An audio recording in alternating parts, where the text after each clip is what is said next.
চাকুরি থেকে অব্যাহতিপ্রাপ্ত সেনা কর্মকর্তা জিয়াউল আহসানকে হত্যা মামলায় ৮ দিনের রিমান্ডে পাঠানোর আদেশ দিয়েছেন আদালত। শুনানি শেষে ঢাকার মেট্রোপলিটন ম্যাজিস্ট্রেট আরফাতুল রাকিবের আদালত এই আদেশ দেন। দীপু শিকদারের রিপোর্ট।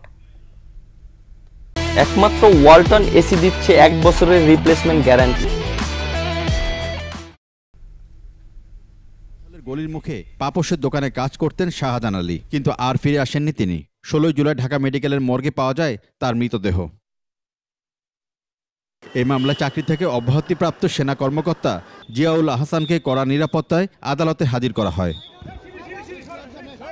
উভয় পক্ষের শুনানি শেষে 8 দিনের রিমান্ড মঞ্জুর করেন ঢাকার মেট্রোপলিটন ম্যাজিস্ট্রেট আরফাতুল রাকিবের আদালত।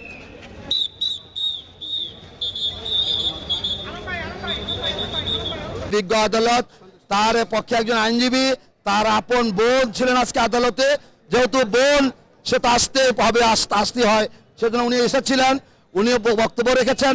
আদালত উভয় বক্তব্য শুনানি অন্তে 8 দিনের রিমান্ড মঞ্জুর করেছেন। বৃহস্পতিবার গভীর রাতে ঢাকার খিলক্ষেত এলাকা থেকে জিয়াউল আহসানকে গ্রেফতার করা হয়। দীপু শিকদার, 21 টেলিভিশন, ঢাকা।